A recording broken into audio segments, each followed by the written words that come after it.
Hello everyone, this is part 15 of What If Naruto Gained Ashura's Memories, and I hope you guys enjoy this video and to like, to subscribe, to share, and check out the playlist, to see more comment down below. Now let's start the intro. They call me a god. They call me a god. They call me a god. Join my membership, the perks are great. It's in the description. Naruto leapt off the rooftops, speeding towards the Hokage office. It was time to speak with his aunt, cousin, gods, the reincarnation, and all made it all the harder to figure out who was who in the family about their further training. He was sure that the formation of his Byakugo gave him a good foothold on asking this of her. He leapt onto the wall and used chakra to stick to the wall, like a lizard. Then, he poked the window in and perched on the windowsill. Ohio, Oba-san, he called. Tsunade and Shizune both perked up looking at him. He smiled a bit. Oba-san, I think I have every right to ask for some time alone, training-wise. His aunt's brown eyes were wide, shock dominating her features and emotions. Shizune was barely better than her teacher. Is that Thebyakugo? The black-haired female whispered. Naruto hummed, smiling slightly. Yeah. I managed to form it yesterday, before Neji came to pick me up for the training picnic they've organized. You managed? Tsunade murmured, her face shocked. Naruto smirked a bit. I did, and I remember you saying something about eating your hat, if I managed. Well, would you like to eat it dry, or should I perhaps fetch some soy sauce? He jabbed lightly. You. Tsunade murmured, you're impossible. Naruto snorted lightly. I envy. He see himself off, reminding himself of Shizune's presence. She knew nothing and it should stay that way. He told you I will master it and Uzumaki never go back on their word. So here I am. It cost me longer than I initially assumed it would, but I've mastered it. Tsunade massaged her temples and sighed. What sort of alone time do you mean, Naruto? Training with our respective summon clans, of course. Naturally, we'll still be available for missions, but we would spend more time outside the village. You know our plans with Ni-sama, he said softly, not willing to reveal anything to Shizune. Tsunade understood though, she understood, that they strive to be strong to match Madara. She nodded after a long moment of silence. Very well. However, I want you to work with a certain pattern. Your hospital duty, Sasuke's short scouting days and our mixed training will not be called off. If you wish to train with your summons, do so, but at the cost of extra energy. Naruto hummed. So, Tsunade was unwilling to risk them being unprepared. Even now, that she knew who he and Sasuke truly were, she did her best to train and teach them. Something that earned their respect. She was just as unwilling to see the world destroyed, as they were. Telling her hadn't been such a bad idea, and from yesterday's experiences, those few who'd been involved, weren't a bad idea either.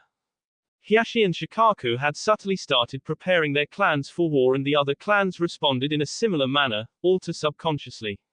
Yamato and Kakashi had upped their training long ago and now, the other Jonin and Anbu were slowly doing the same, as some of them had witnessed yesterday's training gathering. Everyone was training harder, getting ready for when S hit the fan. Very well, Oba-san. The blonde woman nodded. Then you may join your summons for training. Just leave me a way to contact you, if needed. Of course, Hokage-sama, he said, already shifting in his spot, ready to leap away and inform his brother of the new development.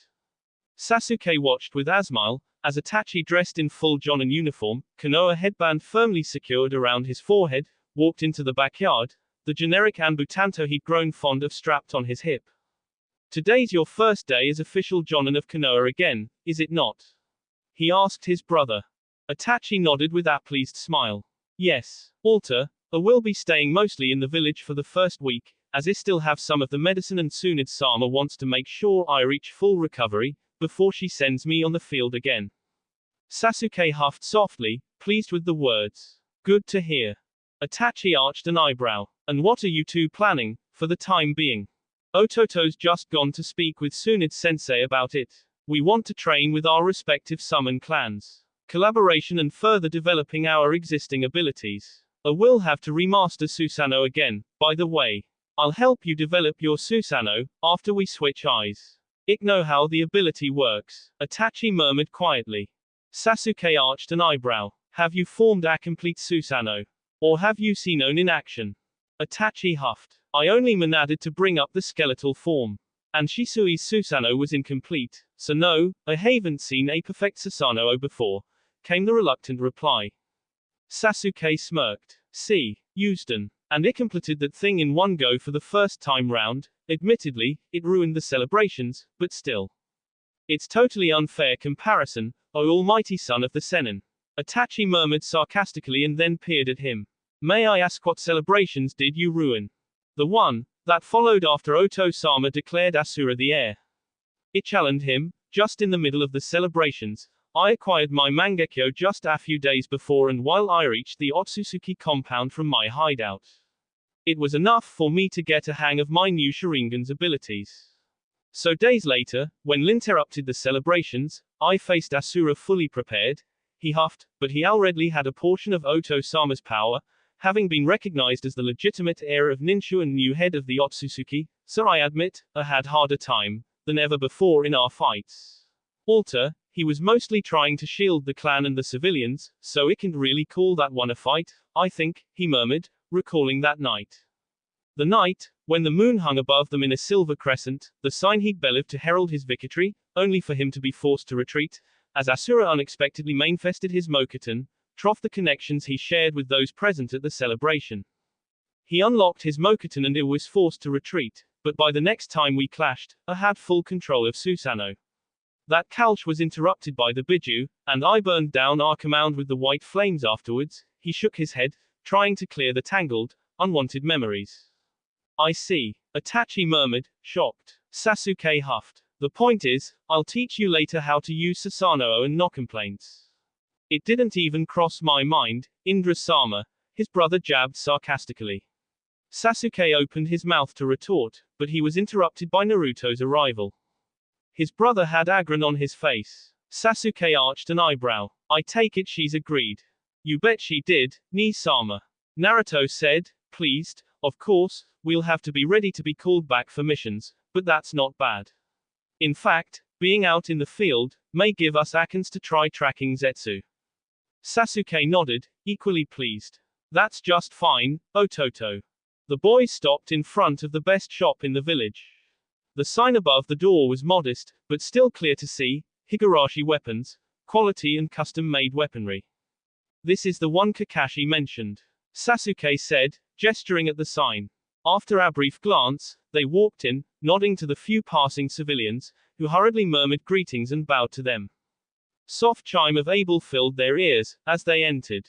The shop was small, but the various weapons on display were an impressive sight. Katana, Kama, there were several Afuda and scrolls and they'd spotted a section full of Fuinjutsu equipment, brushes, scrolls, ink.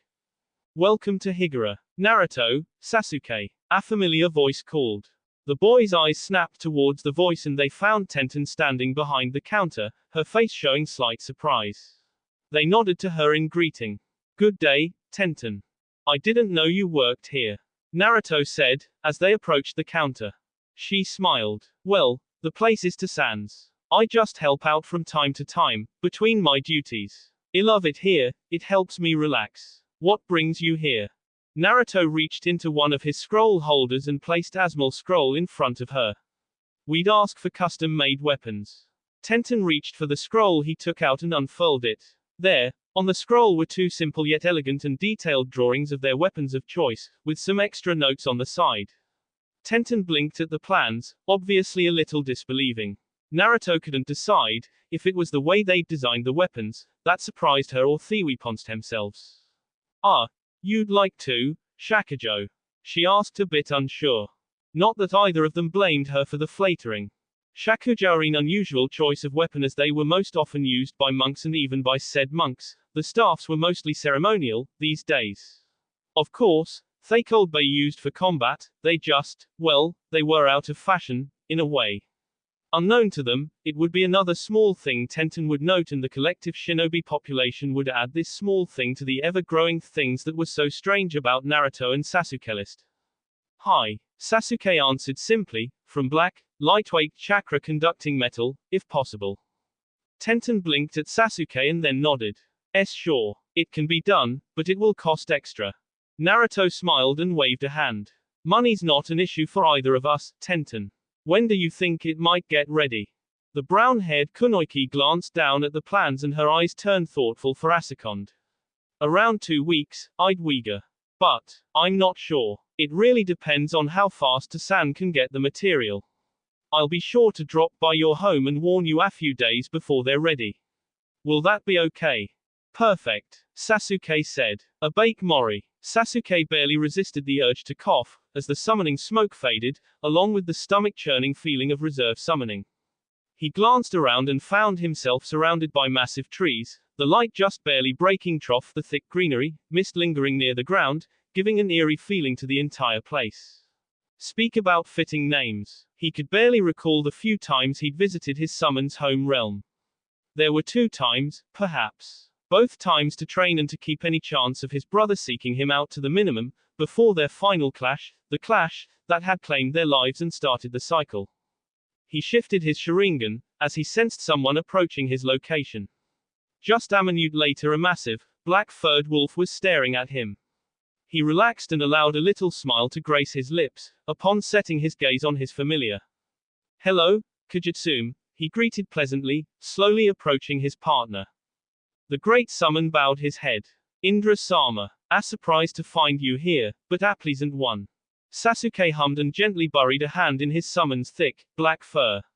I would say, I came to visit and chat, but that is not the case. I seek an audience with the Kinro Sennin. The wolf seemed surprised, but didn't ask him why he was here. Of course. Please follow me. Sasuke hummed and followed calmly next to his familiar, keeping his hand in the wolf's fur, out of habit and comfort. Alter Kajutsume didn't seem to mind. Sasuke glanced at his partner and smiled. But Kajutsume had been raised by him, they had gone through a lot together.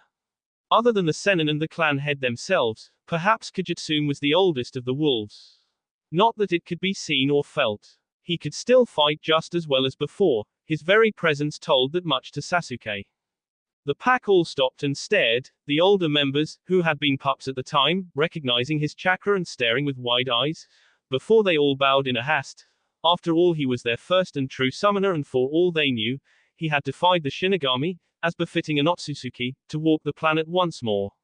And Sasuke mused, they weren't so far from the truth. Kajutsume led him through the winding paths of the forest, until they reached the cave, where the Kinro Sennin had made her home. She was many times the size of the other wolves, all to the okami of a bake mori were usually bigger than normal wolves. Of course, there were wolves, who were the size of normal, non-summon wolves, and others were even smaller, but most of the time, the pack's members were bigger. Her fur was golden brown and her eyes, shining, searing gold that had seen, and still saw, many things. She was, Sasuke mused, near the age of the great toad sage. Toads, wolves and deer were the first and oldest summoning clans, although the toads hadn't had contract with humans for many years after the deaths.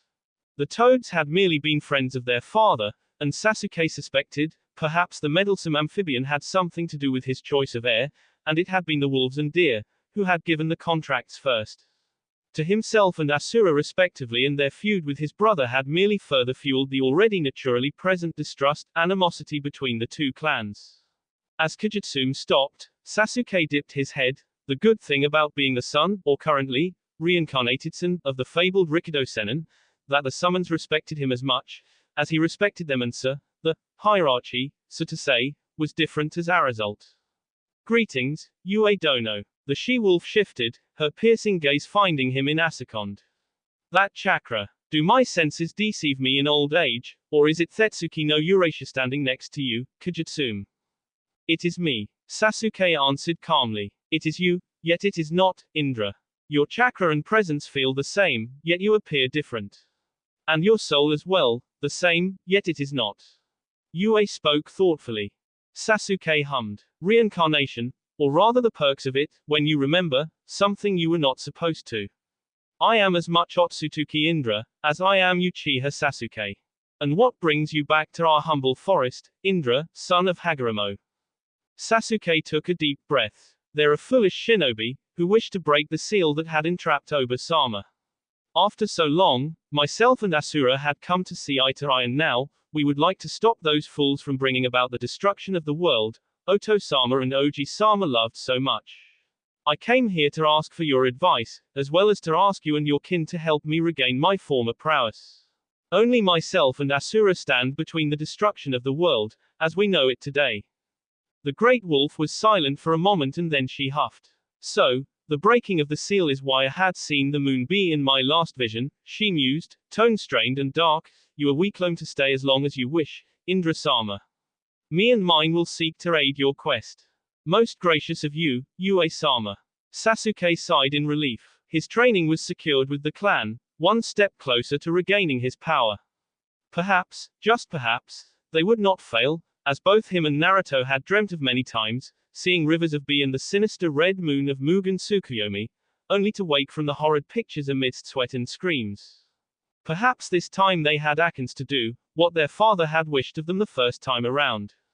Sasuke sat on the branch in perfect kekafusa, feeling his surroundings, letting the immense amount of untamed chakra speed past him, like the wind, fast and untamed, yet serene and constant, like the flowing of water. He felt his senses get amplified, with every breath he took, the chakra crackling and thundering under his skin. He heard the rustling of leaves, the distant song of the birds.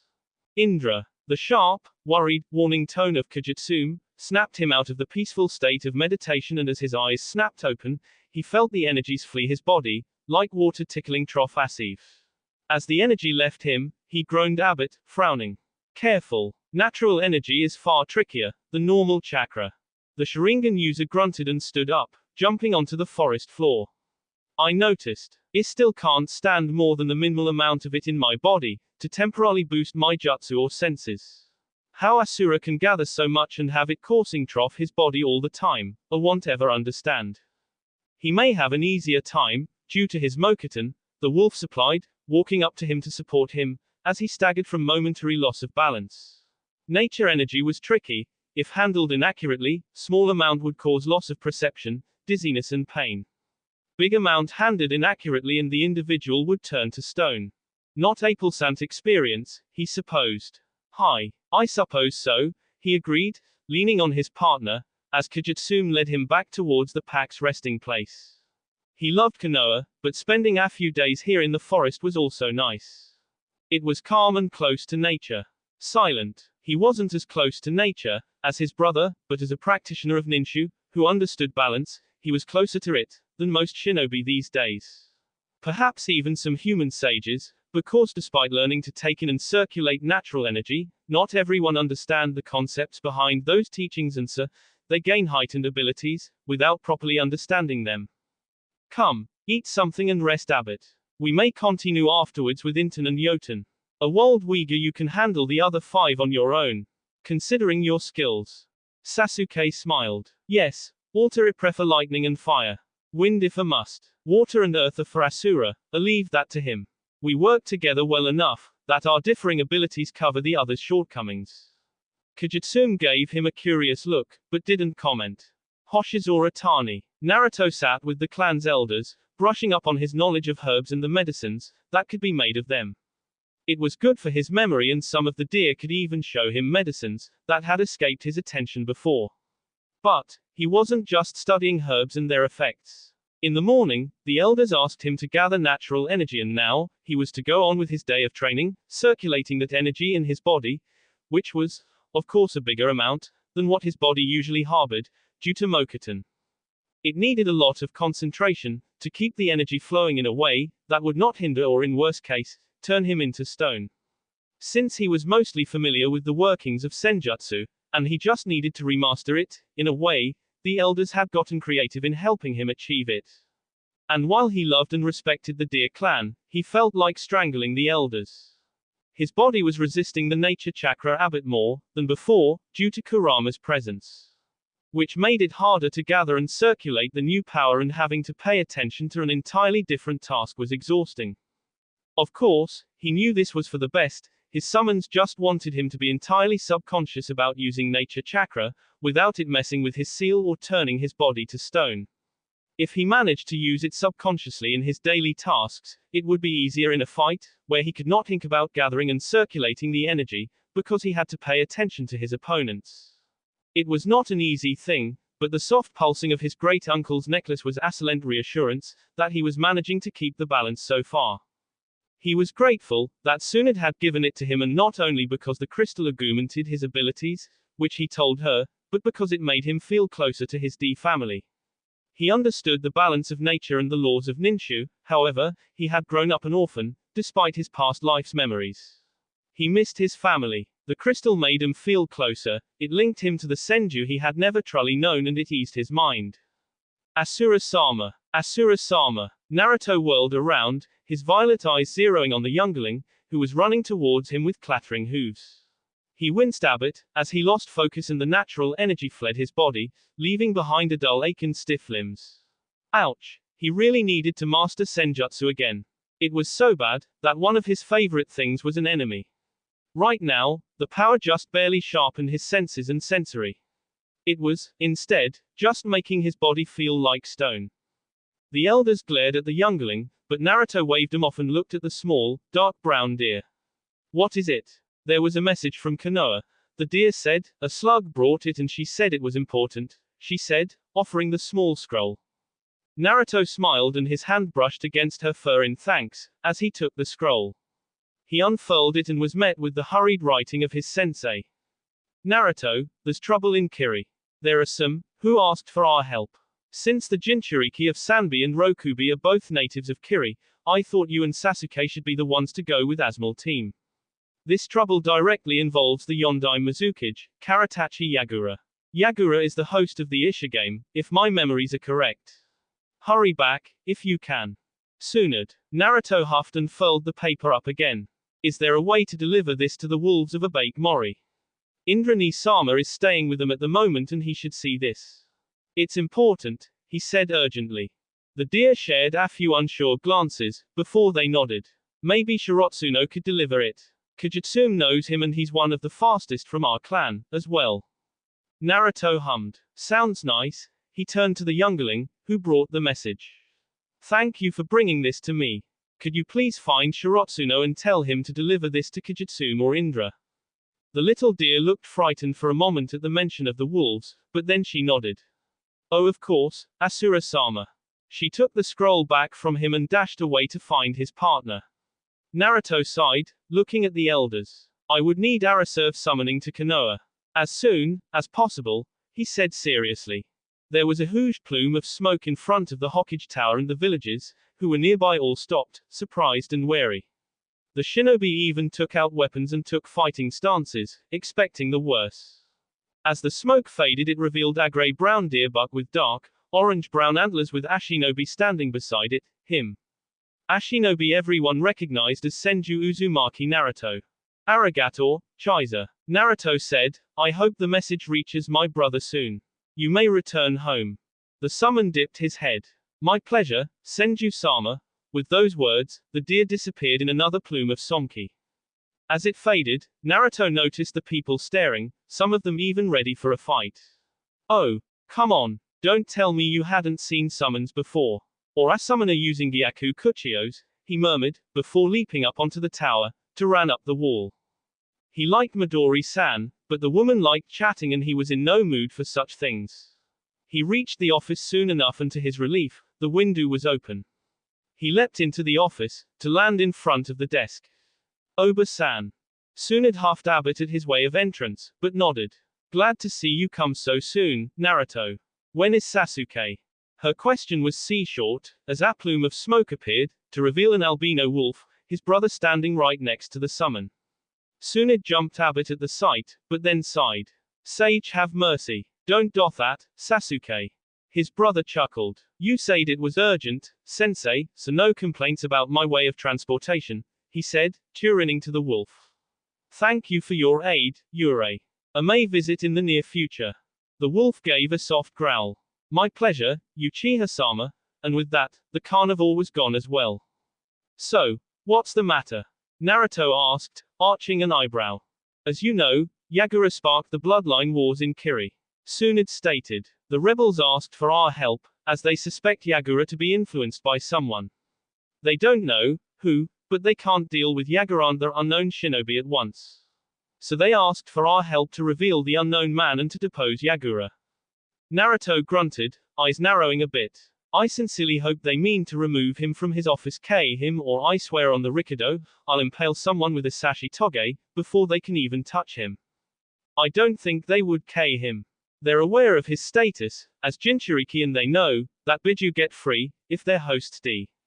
They fear the Ishigame more than that. They would just eye him or something, not him. That's good, Sasuke murmured. Who else are coming with us? Tsunade stole the Maglance. Yamato, Kakashi and Itachi. The 5 of you are more than qualified for the task, and considering your situation, she made a pointed gesture, well, you're literally a 2-man army. Naruto grinned widely. Oh, such compliments, Oba-san. Tsunade rolled her eyes. Just get ready, you two. You're to leave before sunset. The sooner you get to Kiri, or the rebel camp, that is, the better. Naruto shared a look with his brother and then they nodded to the cage. Hi, Hokage-sama. The 5 Konoha shinobi sped through the forest, the miles shrinking under them at a rapid pace. They passed Nami and hurried towards Kirigakure, forest and dry land taken over by water and islands. The closer and closer they got to the village, the more mist they encountered, which made it harder to see. However, 2 of the 5 were adept senses, so it was not much of a problem. It should be here somewhere. Itachi murmured, looking at the map in his hand. Naruto closed his eyes and stretched his sensory. The nature chakra he'd gathered while getting ready for the journey finally mixing into his system, further widening his sensing range. His eyes snapped open. 10 to 12 miles, northwest from here. Several big chakra signatures, most of them having a certain touch to it, which usually indicates that you're about to meet a Kekkei Genkai user.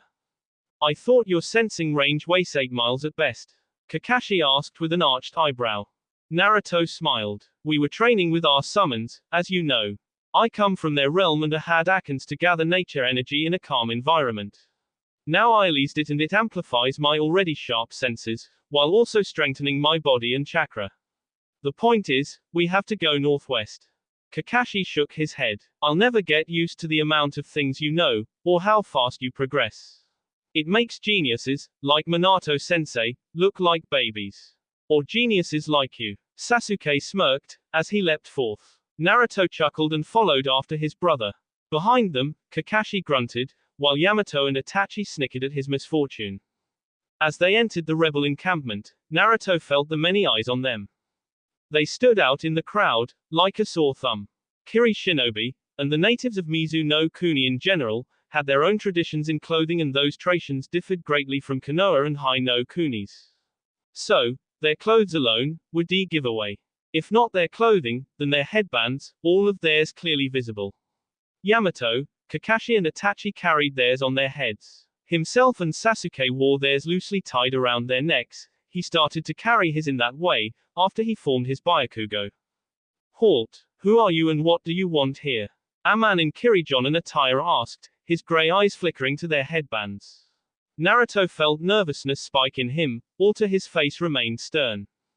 Naruto handed him the scroll, which had the request. We're here on the request of Terumi Mei. The Jonan's eyes scanned the scroll and he stole them one last glance. Follow me, he said simply. Naruto shared a look with the others. Kakashi shrugged and Itachi just made a subtle gesture to go along. Having no other choice, Naruto did just that, Sasuke close to him. The 3 former Anbu just 2 steps behind, seemingly calm, yet fully alert. The man led them into a big tent and as the flaps fell closed, they could see the place had been arranged to be the office, war council of the camp. At the head of the table sat a beautiful woman with auburn hair, one of her eyes covered by her bangs, dressed in deep blue battle dress. Mei-sama, the Konoha shinobi you were expecting. Thank you, Toshiro, she nodded, as she stood up. Her eyes first landed on him and Sasuke and she arched an eyebrow. Greetings. My name is Terumi Mei and I'm the leader of the Kekkei Genkai faction of Kiri. Naruto nodded. A pleasure to meet, Terumi-san. My name is Senju Uzumaki Naruto. Her eyes went wide and Naruto barely resisted the urge to grin. There was not a single Kiri shinobi who hadn't feared and admired his mother at the same time, all to the rest of his family were equally famous, and these are my brothers. Sasuke and Itachi Uchiha. The other two gentlemen are our former senseis and team leaders, Hitaki Kakashi and Yamato.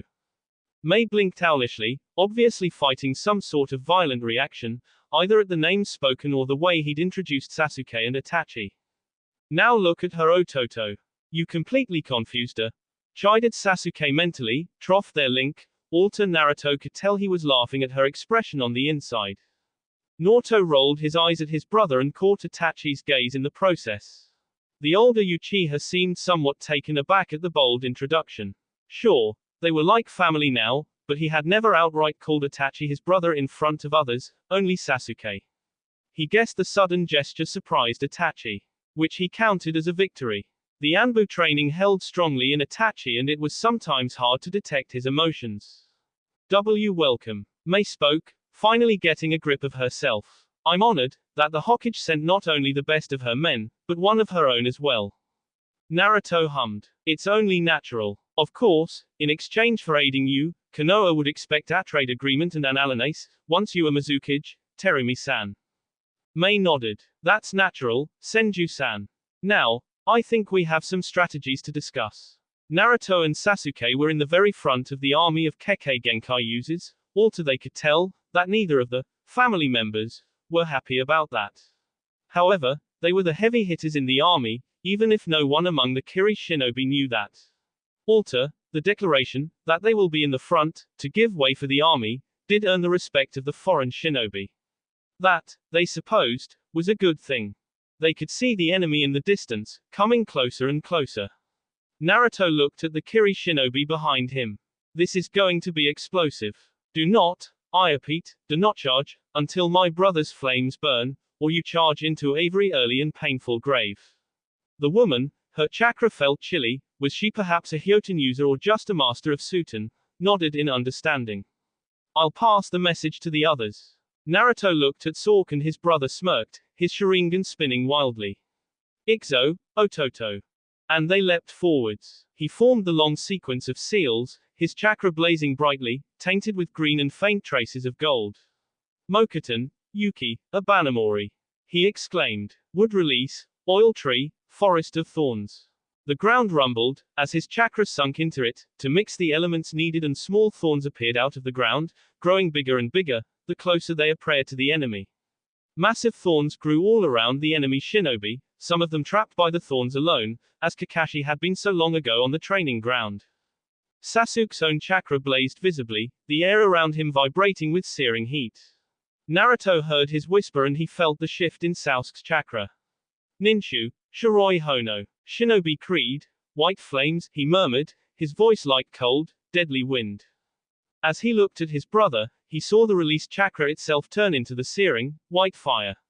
Oh, did Sasuke refine the jutsu even more? That was new, his very chakra felt like it was aflame. And then, Sasuke darted forwards, a one-handed seal flashing, before he leapt upwards. Naruto saw that his gaze was set on the thorns. Shiroi Hono, Hainono. White flames, field of fire. He exhaled a stream of white fire, which immediately caught his thorns and as Sasuke shifted, still airborne, the flames were sent farther away and soon, all his thorns were burning. A moment later, just as Sasuke touched down, several explosions went out around the army, as the flames had gained strength from all the oil and the larger the thorns were, the more oil was there to burn and from the sudden heat, the bigger ones exploded, rather than simply burned. He heard screams and cries, some tried dousing the flames, but the white flames were hard to douse with water and his oil only gave them more strength. Sasuke flared his chakra again, raising his hand towards the burning field. Ninshu, Hiwaza, Ikemen Hotaru. Shinobi Creed, Flame Art, 10,000 fireflies. The flames rose in tiny balls, so numerous, that they seemed to create one big blanket between the army and the sky. Sasuke grinned and snapped his fingers, which caused the fire to disperse in several directions, falling down onto the field again. Cries and screams were heard again, as the flames hit different targets again. Speak about his brother controlling the flames with a snap of his fingers. Sasuke flared his chakra again, making a dismissive gesture. Chirasu. Scatter. It felt like he was drawing back all the heat and chakra he'd expelled, and as his chakra blazed for a second, Naruto saw the white flames disappear, leaving charred, smoking mess behind, his thorns only partially recognizable, here and there. The field was all ash, smoke and mist. He felt pure shock and disbelief form the rebels. The enemy were fearful and angry, also there were many, whose minds and emotions were simply overcome by pain. And then, there was a spike of powerful, malicious chakra from the very heart of the enemy lines, mixed with anger, hate and disgust. Isabu, Naruto said, and it seems his Jinchuriki can use his chakra, because I feel human emotions from there. Let's go, Ototo, Sasuke said. As they moved forward, the rebels did too, reassured that it was now safe to attack. The disheveled and angered anti-bloodline shinobi charged forwards as well. Naruto, using his mokuton, grew 2 bow staffs and used those, to stave off anyone, who attacked him. Next to him, Sasuke was using taijutsu, to do the same, as they dove deeper and deeper into enemy territory. With each step, with each knocked out enemy, enough had D, so if it was avoidable, they'd rather not K, they inched closer and closer to Yagura, who was waiting hidden, in the heart of the army. Itachi watched with no small amount of awe, as Naruto grew an entire forest of thorns, that seemingly trapped the enemy and Afu popped up between their lines, breaking up their formation and thus, weakening the defenses. Holy crap, he knew Naruto's chakra was big and dense, but this was borderline ridiculous, reincarnation or not. And then, Sasuke breathed out that special fire of his chakra actually forming a visible shroud of blue around him. Since when do Uchiha have so much chakra? One of the older Kiri shinobi asked in shock. That would pass for an Uzumaki Chunin. Itachi almost snorted. His baby brother was no simple Uchiha. Some of the shinobi, who noticed him, threw him questioning and disbelieving looks, but he ignored them in favor of watching what his 2 little brothers had cooked up this time. He focused his attention on Sasuke just in time to see his brother meters in the air, the blinding white flames leaving his mouth and devouring the thorns Naruto had created. It was like a deadly running fire, his eyes went wide, when some of the thorns blew up, upon contact with Sasuke's fire. Sasuke landed on the ground and for a moment, they just stood there, watching as the white flames devoured the enemy. Then Sasuke's chakra blazed again and his brother raised his hand. This time, his technique could be heard all across the place, with the bloodline army being so shocked and deathly quiet. Ninshu, Hiwaza, Ikemen Hotaru. Itachi watched the flames rise into the air in tiny balls, so many of them that they eventually created a blanket of searing white above the enemy. Then, all of a sudden the fire dove towards the army once more and cries of pain and fear filled the air again. His stomach did flips in disgust and he needed a long moment to tamper down the urge to puke. This scene would be one he will never forget.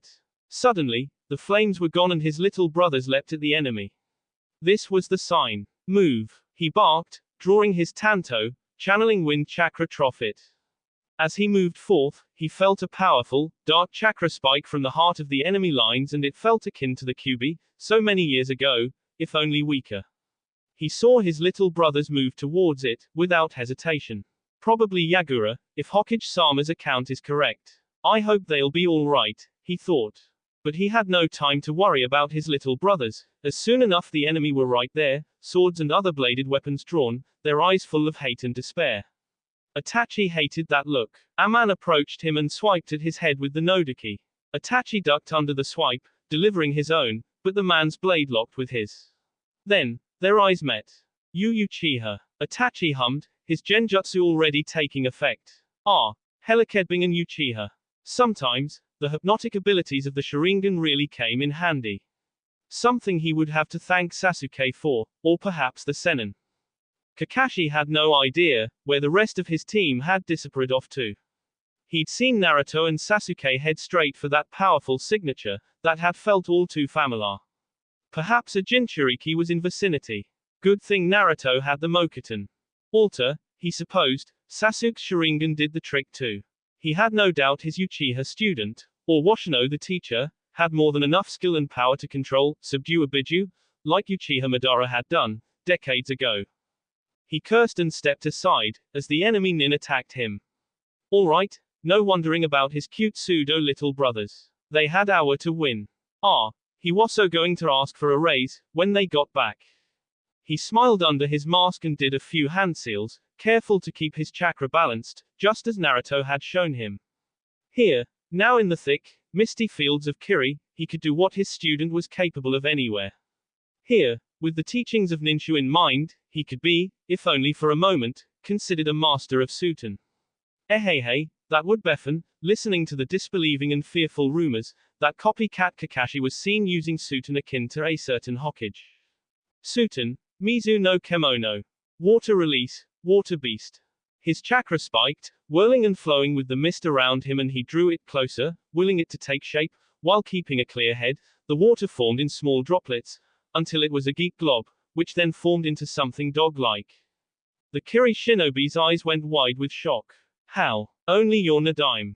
Secret. Kakashi sing-songed, as the jutsu barreled forwards, catching not only the man before him, but a few close by as well. Then, he did a few seals again, this time drawing back the already chakra-laced water. It formed into a massive dragon, and he listened with no small amount of glee, as his enemy cursed his very existence. The best. The jutsu took less chakra than ever before. He owed a few dozen bowls of ramen to Naruto for teaching this to him, and he didn't even care about the dent in his wallet that would come with Invit the Blonde to eat, because the looks of disbelief and shock were all worth it. Yamato couldn't help the small, satisfied smirk, as he looked down at the fallen enemy shinobi, who just realized that a single hit had been enough to break his bone. From the look on the woman's face, Yamato knew that she was thinking about Tsunade and her famed chakra-enhanced strength. His was similar, yet it wasn't. He didn't have the chakra control for that. But, he had learned a lot of things about Mokuton from Naruto, and he'd learned even more chakra theory and what it meant to be in tune with the world around you. So he knew that as long as he kept a clear head, thinking of protecting what was right and good, he could keep a clear head.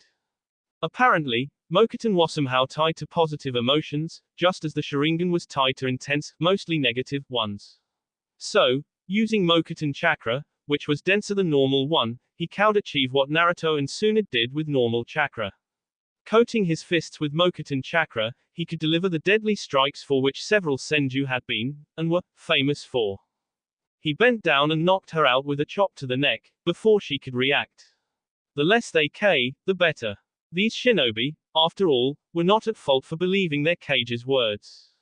Konoha-s. A male voice roared, and a great sword flew towards him. Yamato kept his hands coated in the dense chakra, while channeling a bit of the non-densified chakra into his muscles, for extra strength, and he stopped the great blade with his bare hands. The swordman's eyes widened. Yamato smiled and took one of his hands from the blade, to form a snake seal, as he channeled chakra into the ground. Mokuton, Mokusei no Ken. Would release, would fist. As long as he managed to K the least possible men, it was fine, he supposed. Naruto stopped, panting slightly, Sasuke next to him. Getting Troph the entire army was anything but easy. But they finally made it. Finally, they reached Yagura. The Yondai Mizukage's face was overtaken by a hateful sneer, but his pink eyes were empty. Empty, as if his soul wasn't even in his body. And on the top of it all, you're foreigners. Yagura sneered, as his gaze fell on their Hittite. Stop this madness, Karatachi-san. Naruto said, tone hard. This war is pointless. All humans have a right to live peacefully. Yagura shook his head. Not those little monsters. Only without those monsters shall Kiri be safe. Naruto sensed his brother's chakra spike, and his eyes morphed into the Mangekyo. Release him F. Sasuke snarled, his chakra spiking dangerously, K-intent radiating from him. Naruto's eyes snapped in that direction, just a bit to Yagura's right. Cold laughter filled the air, and they were met with a man, wearing black robes with red clouds. That was the cloak of Akatsuki. The man had an orange, spiral mask with a single eye hole, and from that single hole a sickeningly sinister Sharingan peered at the world. It was the man, whom Itachi said, had helped him massacre the clan. It was this man, who'd invited him to join the ranks of Akatsuki. That's him. Kurama roared in his mind suddenly, enraged, and Naruto almost winced at his volume. That's the bastard, who extracted me from Kushina. At those words, Naruto growled, releasing a wave of his own K-intent, while his chakra locked tightly around his 12-cornered seal, to protect his eldest brother. It was obvious that the man had control over Yagura and thus, Isabu. He had once controlled Kurama, and gods forbid for him to try it again, this time with two Biju. Kiri would not survive the rampage of two of their siblings. Ah hello, Naruto-kun, Sasuke-kun, the man sang, tone sickeningly sweet, it seems you two have grown, since I've last seen you. You. Naruto snarled, not quite managing to keep the contempt at bay, as he pointed at the man. You are the reason everything went as it did. You released the fox and US the Uchiha. The man laughed scratchingly. Maybe it did, but it's all for peace. Once my plan is complete, the world will know peace. It's not peace if you spark Awato reach it, you bastard. Sasuke snarled, breathing out a wall of flames at the stranger. Naruto noted with some satisfaction that the flames were normal color. If they were lucky, the man hadn't seen what they've done on the field. Which meant, he couldn't tell Zetsu. If he couldn't tell Zetsu, the annoying apparition would not know what they were, which meant, they would still have the element of surprise. The man jumped away and then his Sharingan locked on Yagura. Them. Yagura moved with speed befitting Akage. Naruto moved to intercept him, raising his bow to match Yagura's weapon. He glanced at Sasuke. Deal with him, Ni-sama. I'll stall Yagura. He snapped. Sasuke nodded and leapt at the Sharingan user. Naruto matched Yagura's glare. You. Meddlesome. Yagura growled, swinging again. Naruto raised his second staff to stop him this time and shifted his weight, shoving the man away. Yagura growled and did a few one-handed seals. Suten, Suadana. Water release, water severing wave. Naruto cursed as the deadly, high-pressure jet of water left the man's mouth. He dropped his staves and did his own set of seals, to counter. Ninshu, Futon, Tengu no Hain, he whispered. Shinobi Creed, wind release, wings of the Tengu. The torrent of wind sped towards the mizukage, but he was nimble enough to avoid it, so the jutsu just created more collateral damage. Naruto grunted and leapt forwards with Akakra-covered fist. It connected and Yagura went flying backwards. Naruto winced, as he saw his fellow Jinchuriki fall. Gomen, Yagura-san. I'll make it up to you for that, once you're yourself again. Them. See them. The masked bastard snarled, his Mangekyo Sharingan spining. Naruto's gaze snapped over to where the two Sharingan users fought. His attention was brought back to Yagura, as he saw the man stand up, the Sharingan's pattern reflected in his eyes. Then, suddenly, red chakra bubbled forth and Naruto cursed, as a single, orange tail formed behind the Kiri shinobi. Oh. F my life, he grunted. He had Mokuton of course and at this point, even his chains would have been enough, but he didn't feel like revealing either, in front of the F, who was the mastermind, or at least, the puppet leader of all this mess. That man wasn't Madara, for sure. Madara was old by now, possibly even D. This F was just his underling, who danced how Madara, and Zetsu, pulled the strings. The second tail formed and the orange turned into black-red, releasing even more of the hatred-tainted chakra. Not good. They were under the Sharingan's influence and Isabu's chakra was reacting violently to Yagura's fear and hatred. Very bad. He did a series of seals and aimed his move at the masked bastard. If the Madara wannabe was gone, him and Sasuke could stop Isabu's rampage, without showing their power to the man. Uzumaki Shiki, Suten, Uzu. Uzumaki style, water release, great vortex. The water gathered and condensed around him, fueled by his special, dense chakra and then it shot right at the Uchiha traitor. Sasuke was fast enough to use Ashunshinto get out of the way, just the very last moment. The man on the other hand, much to Naruto's glee, was caught square in the face. Score to Uzumaki Naruto. Sasuke landed next to him, his own hand raised in a seal and then he shot several fireballs at the enemy. The man's Sharingan spun and the fireballs passed off him harmlessly. He chuckled. You two are impressive. But, not even this will be enough to stop me. Besides, once the Ishigame crushes you, there won't be anyone to know who I am or what I want. And then, I'll be free to catch the fox too, when the time is right. He laughed and then there was a whirl of energy and air and the man was sucked into its center, disappearing from sight. There was a wave of powerful chakra and a beastly roar and they turned, just in time to see the chakra condense and grow. Notable transformation. They both cursed and used Ashunshinto get away. Rebels and anti-bloodline shinobi all froze, when they felt the wave of chakra and heard the roar. Those closest, also saw as Naruto and Sasuke landed a few feet in front of them, crouching, clutching onto one another, cursing so colorfully, that it put all the sailors of the elemental nations to shame. Itachi was the first one to react, along with Mei. The two of them leapt forwards to meet with the newly arrived Jonin. Boys, what is? Itachi asked, only to be off, as the Sanbi formed completely, his form towering over everything. Isabu roared, wildly a trashing tail ruining half the western side of the field and effectively damaging some of Kiri's structure as well. Not F. Mei snapped, anger and worry mixing in her voice. Naruto frowned, joining hands with Sasuke. Chakra Hoju. Chakra sharing, he murmured, forming a link between them. He felt Kurama's chakra flood his system, as he released his restraints on the seal, previously established to stop the Uchiha from reaching for their brother. Slowly, most of his chakra was transported to Sasuke and in response, Kurama's chakra covered his body. It startled both Mei and Itachi and both senior shinobi leapt back, watching him with worry.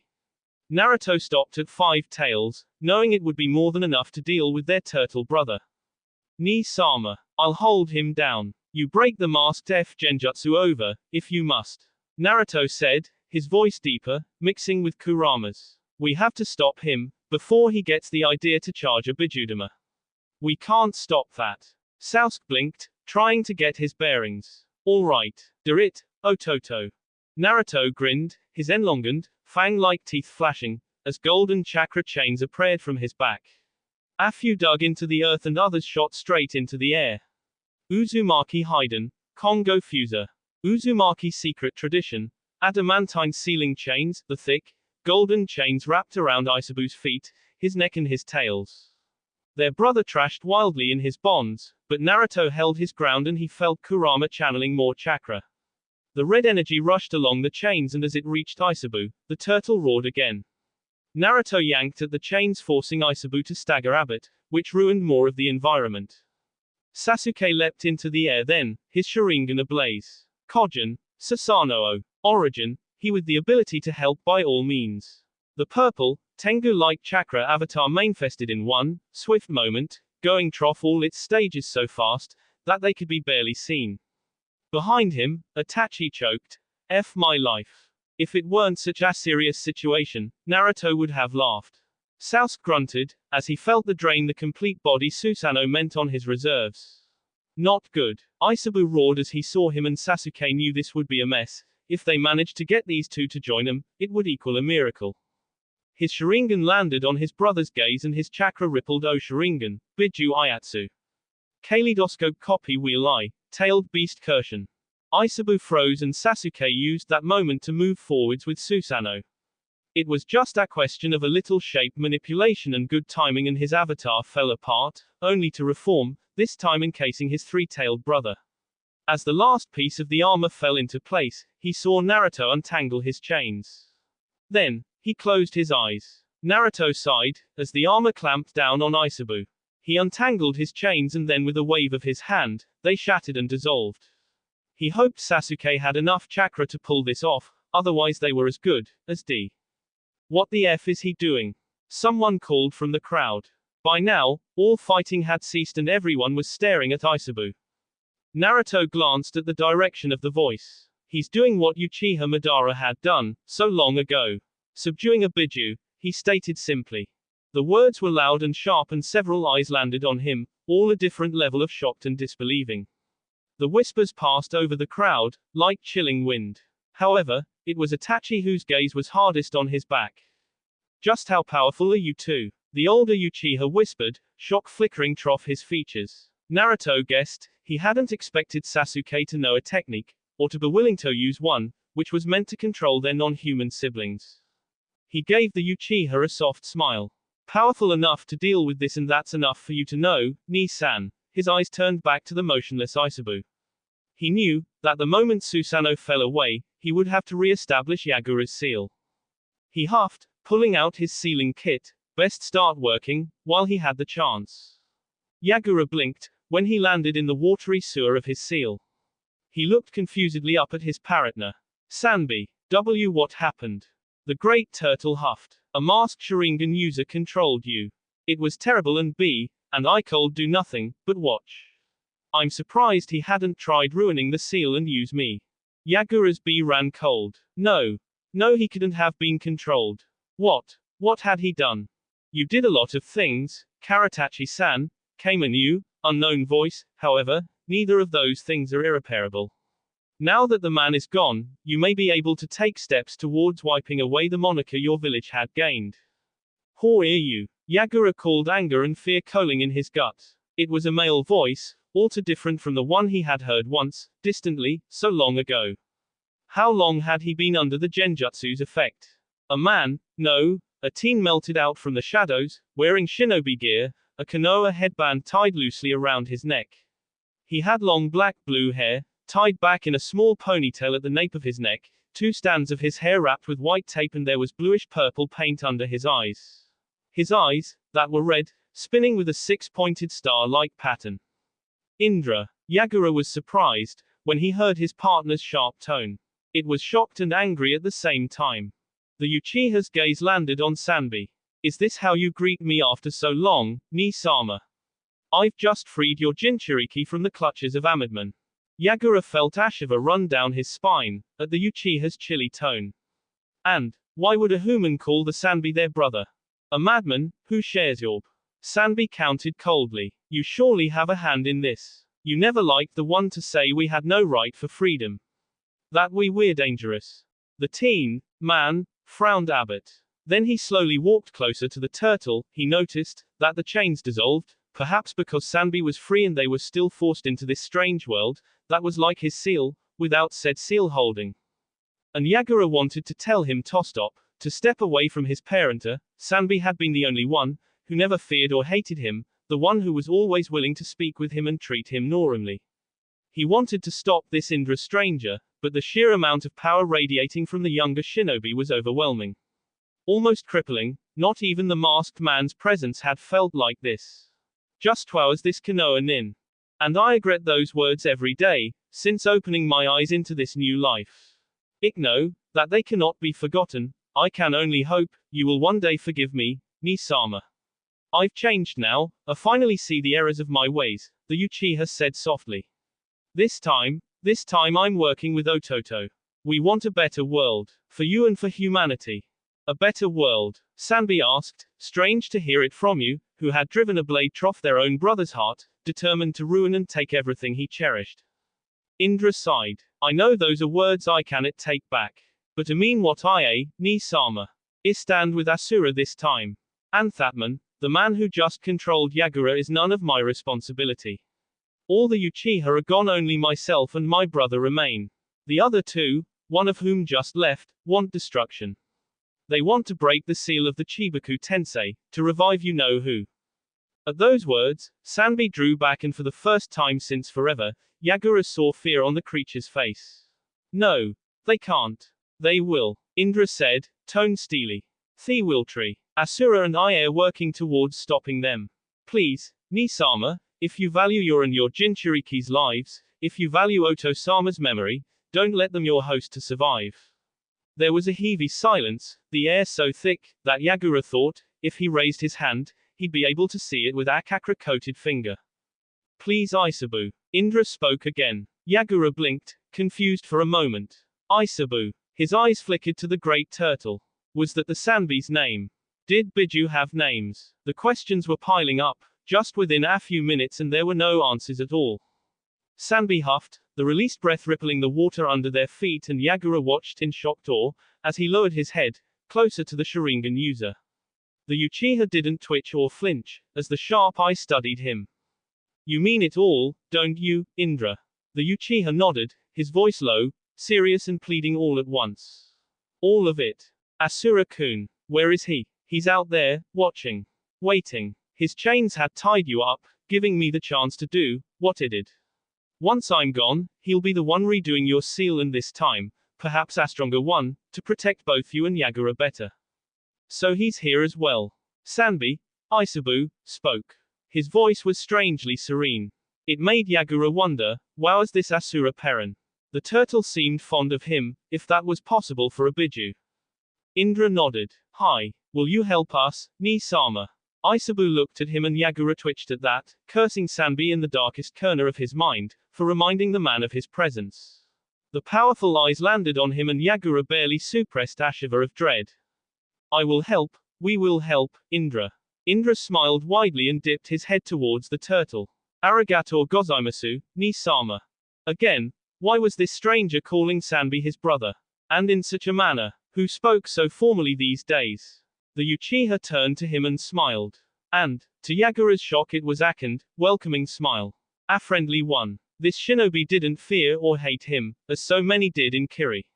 A pleasure to meet you, Karatachi-san. My name is Uchiha Sasuke, Alterasabu. He threw a meaningful look at Sanbi, and now Yagura was sure it was Turtle's name, knows me as Otsutsuki Indra. Yagura nodded, but unsure. So, which name was he supposed to use now? The Uchiha, or was it Otsutsuki, grinned wryly, as if he heard that thought. Use whichever name you please. I take offense from neither. I'm here, because. Naruto sighed, when he was finally done with the reinforcement seal, which he linked to his chains. Satisfied with his work, he crouched next to the array. Kurama's chakra now faded, and he watched and waited for the smallest sign of Susanoo coming down. Come on, Sasuke, he thought, starting to get worried. What's taking you so long? As if hearing his thoughts, Susanoo started crumbling. He looked at Itachi. Get, LL pass out any second. I'll deal with Sanbi, before he gains awareness. The jutsu he used leaves Biju disoriented afterwards, for a few seconds.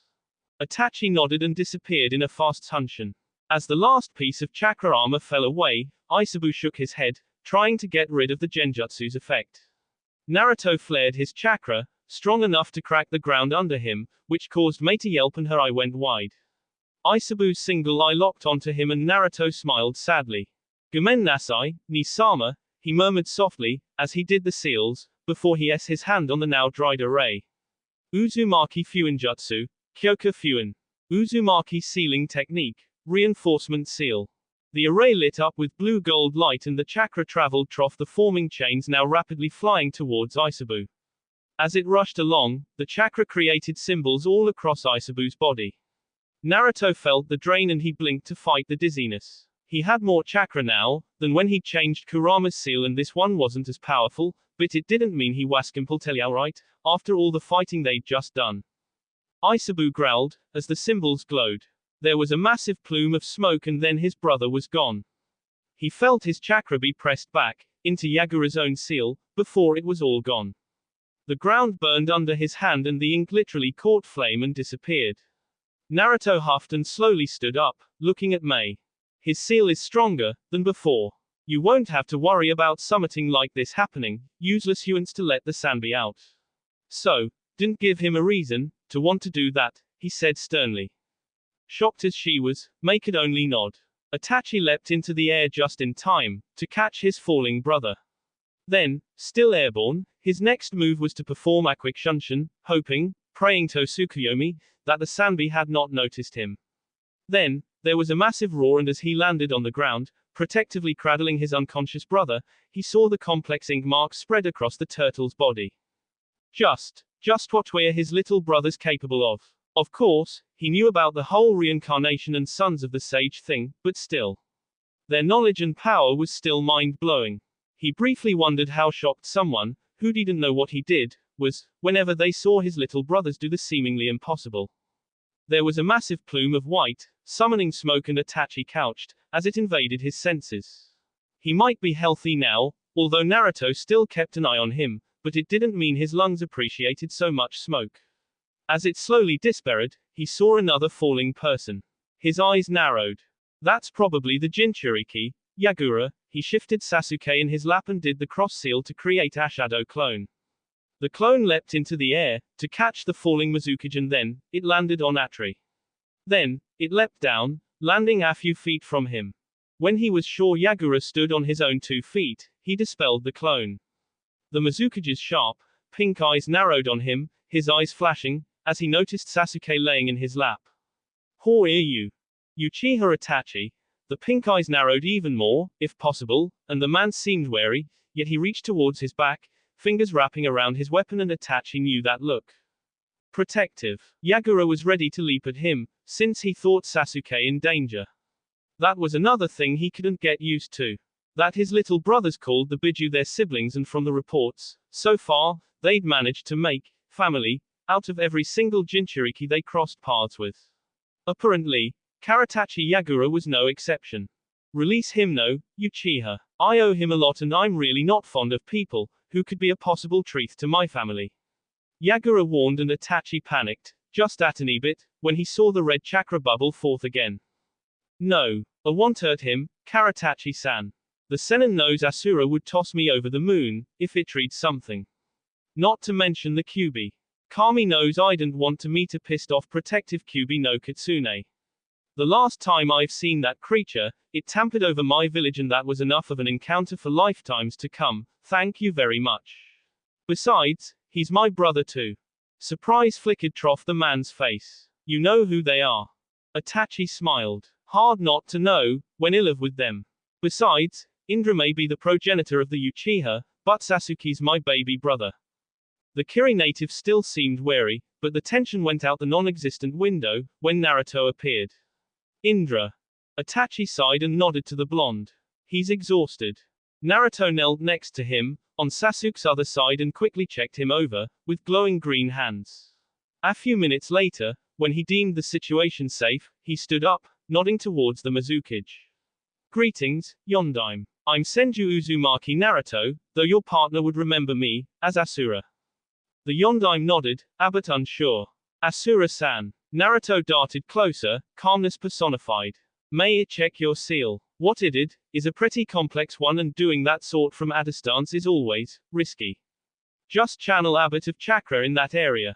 Yagura pulled his clothes up and revealed a complex seal, that rested on his stomach, reaching upwards, towards his ribs. Naruto hummed, eyes narrowed, studying every curl. Itachi honestly didn't understand what he saw in that gibberish. Perhaps he should ask the blonde to teach him some more fuinjutsu. He knew the things required of Anbu, alter at this point, he wouldn't be surprised, if his pseudo-little brother deemed his knowledge basic. Naruto smiled, satisfied. Perfect. It will keep your existing seal intact and protect both you and Isabu from further control. Is that his name? Yagura asked quietly, curiosity coloring his tone. Itachi arched an eyebrow. Pardon, Yondaime-sama. Naruto asked. Count on the blonde to be polite, even if it was shaky, that the man will remain in office for long. Sanbi, he said, Isabu's name. I forgot to ask your brother. Itachi blinked at that, peering at Naruto. No, he was totally not going to react to the Mijuage calling Sasuke Naruto's brother, he was used to that by now, maybe. The blonde smirked at him, as if he sensed his surprise and confusion. Hi. All 9 have names, like we humans do. Isabu is the name he was born with, the name Oto-sama had given him. It was the humans' not so nice idea, who feared them, to start calling them by the number of their tails. It was surprising to hear that Biju had names, but if the Sennin treated them like his children, the way he treated his sons by flesh and be, it only made sense, he supposed. It was just another small thing to get used to, that the Biju were, in some ways, like humans. Or at least, the Totsusuke tended to treat the 9 as if they were humans. I see. Yagura looked down and Itachi could practically feel the reluctance and the sea of insecurity, which the man was in, and he didn't need Naruto's special senses. We're family, you know, Naruto said quietly, placing a hand on the man's shoulder. The way the 9 are our siblings, the Jinchuriki are also our family. You're not alone. They may fear and hate you, but that's because they don't understand. Give them some time. We'll help clean up the mess and then things will eventually turn out better. Are you sure? Naruto nodded. Of course. Now come on. My brother needs rest and you best call back your faction, before the lot start killing one another again. Naruto glanced at him to make sure he was fine and Itachi smiled. He shifted his grip on Sasuke and picked him up bridal style. Then, they started walking back, towards the armies. They stayed behind for a few days, to help the two parties smooth over the differences. However, Sasuke was having a hard time recovering and Naruto was getting uneasy, his brother had never been one to stay down for long. So they packed their belongings and were about to depart, when Naruto sensed 2 familiar signatures. Zabuza-san, Haku. He called in shock, as he walked closer. The 2 shinobi looked up, both equally surprised to see him. You. Zabuza gestured at him, the brat from, no. Naruto grinned. Yes, Senju Uzumaki Naruto, to be precise. The eyebrowless swordman eyed him. You restrained the Sanbi, he stated. Naruto nodded. Partially. The armor, which carved him, was the work of my Uchiha teammate. You to a hell of Akand, for shinobi, the swordman praised. I hadn't known Konoha has some secret little plan, to spout out prodigies. Hitaki Kakashi, your Yondaime, now you and your teammate. Naruto chuckled. That's just conscience, in a way. But then again, Senju Namika's Minato Azumi father. Zabuza's eyes went wide and then he snorted. And what? And half Uchiha, half Uzumaki for a mother. Naruto shook his head. I.e., she was a poor Uzumaki. Uzumaki Kushina Haim, heiress of the clan, known as Thikaishi. Sasuke's not my brother by B, just by oath. The man actually choked and Haku looked at him in concern. What's next, Gaki? You gonna tell me the Rikido Sennin was your grandfather, or what? Naruto couldn't hold his laughter this time. No, Monchi-san. He was my father, actually, he corrected between laughter and breaths. Zabuza snorted. Very funny, brat. Very funny. Your father for sure. Naruto's violet eyes sparkled with mirth. Inside the seal, Kurama laughed, rolling on the floor, clutching his sides. If only Heck knew. Naruto-san. Naruto shook his thogets away and looked at the Hyoten user. Haku-san. Haku's brown eyes flashed. You said your teammate, brother did that armor, which encased the Sanbi, surely, that took much chakra. Is he well? Naruto smiled. Yes, Sasuke is fine. He has chakra exhaustion, but it held him abbot and once we get back to Konoha, he'll be in the best of hands. Haku smiled. That's good. Thank you for your help. I wish him a swift recovery. I'll pass your well wishes too. Naruto. Kakashi called. The blonde stopped and looked at his sensei. Hi, sensei. Kakashi nodded to Zabuza. Momoki-san. His black eye flickered to him. We're leaving soon. Get ready, please. We'll have to carry Sasuke, so getting home will take longer, he murmured tiredly. Naruto sighed. I'll summon one of my dear. I'll go get packing. He glanced at the two Kiri shinobi and waved. It was nice seeing you, Haku, Zabuza-san. Perhaps you'll drop by in Konoha, sometime. Haku smiled and waved back. We'll be sure to do, Naruto. Naruto felt a bit bad, as he draped the blanket over Shirotsuno's back, before placing the still unconscious Sasuke over his back. He summoned a single chakra chain and gently wrapped it around his brother and summon, to keep Sasuke from falling off. He looked apologetically at the summon. Gomen, Shirotsuno, but we would like to get home fast. We can't wait for him to recover here. The deer shook his head, his antlers glinting in the wet light. It's quiet all right, Asura-sama. May ask what had gotten him to such condition. He does not have your chakra and stamina, but he's powerful, I remember that much. Naruto smiled. We had to seal the Sanbi. Ni-sama broke another Mangekyo uses genjutsu over Sanbi and then he used Susanoo to hold him, while he made sure neither Jinchuriki nor Biju suffered long-term mental harm from the control. In the meanwhile, I sealed Sanbi and reinforced his seal. Shirotsuno drew his head back in surprise. I'm surprised you're not knocked out yourself. Or that he's even alive, you're not at your full power yet, he said quietly. Naruto smiled, gently brushing the deer's white fur. No, but we're getting there, old friend. He shifted, when he felt Yagura approach. The man glanced curiously at his summon and then his eyes darted to Sasuke. Will your brother be all right? Naruto smiled softly. He's the tough kind, nothing to worry about. Some sleep, food and a little meditation and he'll be back in top shape in no time. Yagura nodded, obviously relived. That's good to hear. His eyes then settled on him. Thank you for helping. For everything, really. Naruto nodded, reaching into his pocket. He fit out a wooden trinket, similar to the one he'd given Gaara and Fu, after they formed a band. Think nothing of it. We always help family, no matter what. He offered the trinket. Take this. Yagura peered at it and gently took it from him. What's this for? Helps us find each other. If you channel chakra into it, we can use it to track you. Or you can straight up call for help. Anything that's out of your legue, on your own. Like the Sharingan user, or any of the man with red clouds over their robes. They dangerous, he said seriously. Arigato, Asura-san, he said quietly, and tied the trinket around his neck. I wish you safe journey and a swift recovery to your brother. The blonde nodded. Thank you. If you feel like chatting, just ask Isabu for help. The bidju can create a special link, where they can meet, no matter the distance, and we can meet there, too. Remember, we're family, no matter what. The mizukage's lips twitched upwards. Family, huh? I like the sound of it. Naruto grinned. Oh, may I ask something of you? Yagura nodded. Anything. I owe you a lot. If I can help. We heard the Rokubi Jinchuriki is a Kiri native, as well. Yagura's expression turned thoughtful. He is. His name is Utakata, but he fled the village a while ago. Try looking for him, please. I will try the same, try to contact him with the fox's help, even if he doesn't rejoin the village, he should know he's not alone. And he must know of the danger that's breathing down on our necks, he said quietly. He remembered that masked man. He was dangerous, as his Sharingan held tremendous amount of power.